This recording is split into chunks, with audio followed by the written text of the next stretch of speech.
Hey guys, Jengar here. Welcome to today's premium review in which we are taking a look at the US Spitfire LF Mk IXc. A fantastic plane at 5.7 battle rating in both AB and RB. This plane sits in tier 4 in the American line and it really is a valuable, unique flavor to the American tree. Now the maximum speed in this plane at sea level is 510 kilometers an hour without WEP and 575 with WEP. At 4500 meters the maximum speed in the plane is 467 kilometers an hour without WEP and 518 with WEP. 6500 meters you go to 442 kilometers an hour without WEP and 458 kilometers an hour with WEP. Pretty decent speed, but not really excellent at the 5.7 battle rating. There's a lot of planes faster than this plane, and you could actually, you could actually say that it might actually be slightly on the slow side of decent. It is not a fast plane. Top speed in a dive is 735 kilometers an hour before it redlines and 780 kilometers an hour before it rips apart. Again, not stellar speeds. This plane is not used for its speed alone. You will not make a roll out of this plane that way. Definitely gotta use the plane for its other qualities and keep an eye on the limited speed that this plane has. You're not easy to escape from enemies by running, let's say. So the dive speed is average, but this control stiffening that comes to that is pretty hefty as well in the dive. The control is not good on the plane when you get to the higher speeds or even the medium speeds. The plane already starts to stiffen up at 450 kilometers an hour, and you really get some severe control stiffening at 550 kilometers an hour. And that is not a very high speed to already see control stiffening. This plane also does not perform best at higher speeds in the maneuverability department. It needs to be below 450 kilometers an hour to perform at its best. Stall speed in the plane is around 150 kilometers an hour, and well, that's also not the best compared to other contemporary planes. Firepower in the plane is good. You have 2x 20mm Hispano Mark II cannons with 120 rounds per gun, and that is supported by 4x 7.7mm Browning machine guns with 350 rounds per gun. Now that overall, that firepower can evaporate planes if you land the planes on target, but as you saw, you can also get some sparkles now and then. There seems to be a slight issue with the Hispanos now and then. Now this has been mentioned before, I've heard people talk about it, but I haven't flown too many Hispanos, so couldn't say anything about it yet. But yeah, on this plane I quite noticed the sparkles and the lack of effect of the Hispanos now and then. But it's not always the case. Sometimes you also evaporate planes with a small burst, so yeah, it varies, I guess.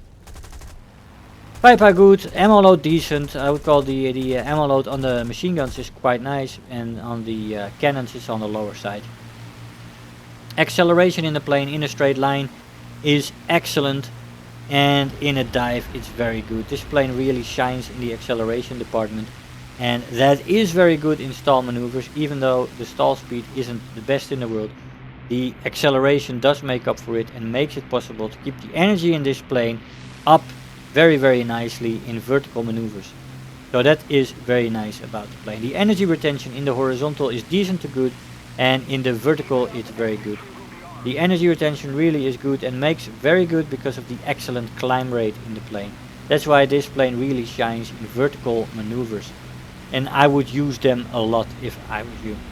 You can use this plane excellently in the energy fighting role, and it really shines there if you keep the plane in the medium speed range. Turn time in the plane is good and might be very good with flaps. The flaps though are very easy to rip off. You are in danger of ripping off the flaps from 340 up to about 360 kilometers an hour already. and that is quite early if you look at the speeds of the plane.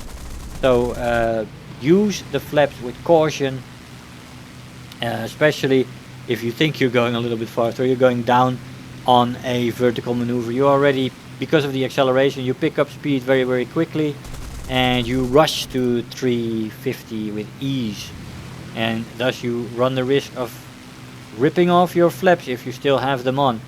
So when you get out from the climb in your vertical maneuver, you go into the diving part of the vertical maneuver. Make sure you put the flaps in a raised position again, because yeah, you will rip off those flaps, and they will not be no longer of use for you in the continuation of the dogfight you're in. So be aware of those flaps. The roll rate in the plane is decent, but like I said, if you're too slow, it becomes a little bit sluggish, and if you're too fast, it also becomes sluggish. Maneuverability overall is good, but like I said, that does depend on the speed. Overheating in the plane is easily manageable. It does occur when you keep webbing eventually, and you do have to cool it off, but the cooling off part goes really, really easy, and you shouldn't have a problem with cooling off the engine. Durability in the plane is alright. It's not spectacular, but it's alright. It is capable of taking a hit or two and still fly on or get back to base with some damage. The plane also doesn't have the best performance on the higher altitudes, let's say above 6,000, 7,000 meters. You really start to have a suffering engine, but up until 5,000, 5,500 meters I still notice a decent to good performance.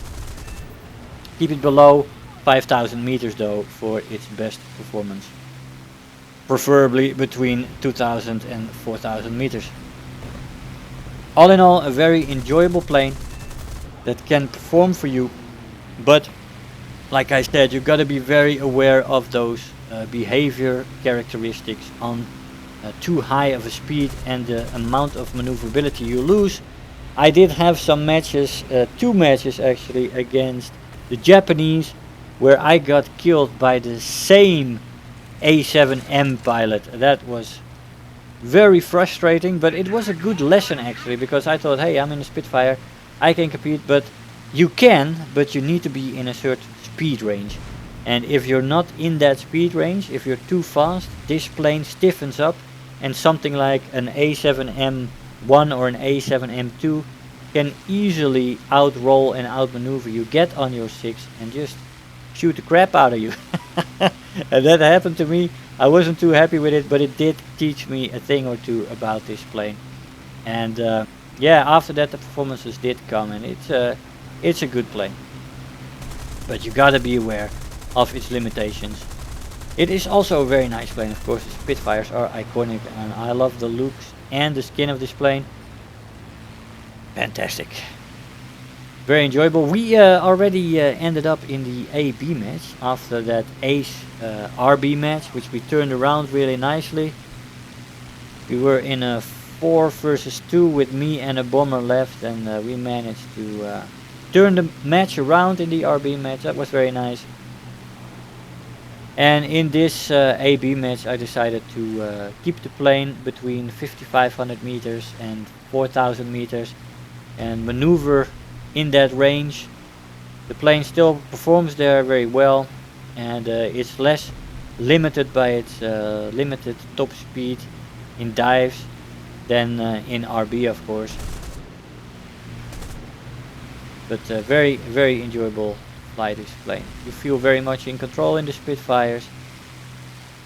But yeah, man, those Hispanos, I'm not sure what's going on with them.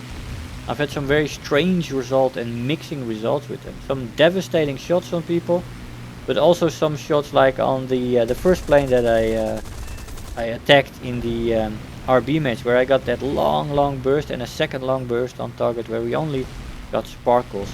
And on one time it was with a hit, but on the other time we didn't even get hit on that. Let's see, we've got a Bearcat here who's trying to maneuver with us. I'm going to humor him, and let's do that. I'm in my right speed range, right? I'm from 300 going into the dive, going to about 400.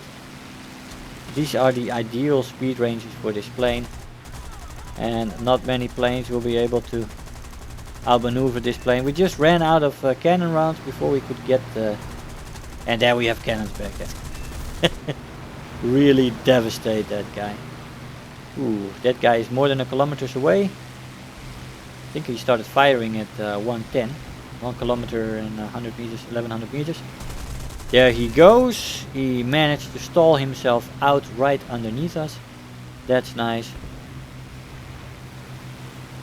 My team though wasn't really going well on the ground targets. Not as good as the enemy team, which did get through. I could not stop them all, unfortunately. We did get a fire on that BV-238, but that's a strong bomber. And I didn't get enough in to kill him before the end of the match, unfortunately. That would have been our 9th kill in that match. Let's check the scoreboard out of our ace match in RB.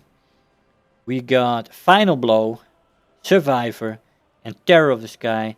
We've got 98,000 Silver Lions and almost 6,000 research points. I'll see you in the conclusion. Hey guys, so here we are after the match. Now I had a lot of fun in this plane. There were some hard lessons, there were some good lessons, there were some fantastic results and some normal results, and just a lovely plane to fly. Look at the lines of this plane.